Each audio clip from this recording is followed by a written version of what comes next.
মাহেশের রথ খুবই বিখ্যাত।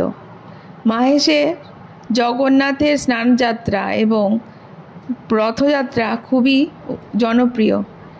এই মন্দিরের কিছু পৌরাণিক ব্যাখ্যা আছে যা পুরীর জগন্নাথ মন্দির থেকে আলাদা করে।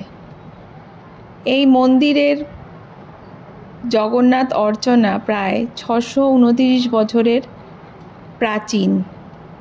এখানে সেবায়িত তমাল কৃষ্ণ অধিকারীজি জানিয়েছেন, স্বপ্নাদিষ্ট দারুমূর্তি আজও একইভাবে দাঁড়িয়ে আছে, যা মাহেশের বিশেষ মাহাত্ম্য। পুরীতে যেমন 12 বছর অন্তর অন্তর নবকলেবর হয়, সেরকম মাহেশের বিগ্রহের কোনো পরিবর্তন হয় না। এত বছর ধরে একই বিগ্রহকে পুজো করা হচ্ছে। স্নানযাত্রার দিন জগন্নাথ, বলরাম এবং সুভদ্রাকে গর্ভগৃহ থেকে বার করে মন্দিরের বারান্দায় রাখা হয়। এই দিন বিগ্রহকে সকলে স্পর্শ করতে পারেন। এরপর জগন্নাথ দেবের স্নানযাত্রা আয়োজিত হয়। এই সময় ঘরা ঘরা দুধ জলে স্নান সেরে তাদের স্নান প্রক্রিয়া সম্পন্ন করা হয়। ভাদ্র মাসে এই এলাকায় দেখা যায় সারা সারি বান। সেই সময় জল তুলে রাখা হয় এই স্নানযাত্রার জন্য। এই বিশেষ জলের সঙ্গে থাকে 1.5 মণ দুধ। সকলের কাছে অনুষ্ঠিত হয় এই পুণ্যস্নানের মুহূর্ত। ভক্ত মনের মনোবাঞ্ছা পূর্ণ করতেই জগন্নাথের এই লীলা বলে মানা হয়। মাহেশের রথেও একটি নিজস্ব বৈশিষ্ট্য আছে। পুরীতে জগন্নাথ, বলরাম এবং সুভদ্রার 3টি আলাদা রথ থাকে, কিন্তু মাহেশে ত্রিমূর্তিতে থাকেন একটি রথেই।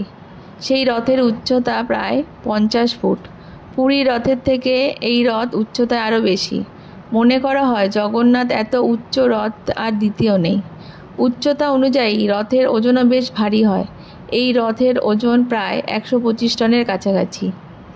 শ্যামবাজারের বসু পরিবারের কৃষ্ণরাম বসু এই রথ দান করেছিলেন। তার নেপথ্যেও আছে একটি কাহিনী। শোনা যাচ্ছিল তমাল কৃষ্ণ, যেটি শোনাচ্ছিলেন এই তমাল কৃষ্ণ মহারাজ। আগেকার দিনে অনেকেই ভাবতেন যে রথের দিন প্রাণ দেওয়া হয়, যারা প্রাণ ত্যাগ করেন তাহলে স্বর্গলাভ হবে। এমনই ঘটনা ঘটেছিল। অনেকে রথের চাকার তলায় শুয়ে পড়েছিল, ফলে বারবার রথের চাকা পরিবর্তন করতে হতো। এই সমস্যা দূর করতেই এই লোহার রথ তৈরি করেছিলেন কৃষ্ণরাম বসু। 4 তলায় এই রথের আছে নিজস্ব ব্যাখ্যা, চৈতন্যলীলা, রামলীলা, কৃষ্ণলীলা, এবং শীর্ষ আসনে আরোহণ করেন প্রভু জগন্নাথ, তার সাথে বলরাম এবং সুভদ্রা। তবে পুরীর মন্দিরের মতোই স্নানযাত্রা থেকে রথযাত্রার অন্তর্বর্তীকালীন সময়ে অন্তরালে থাকেন জগন্নাথ এবং সুভদ্রা, বলরাম।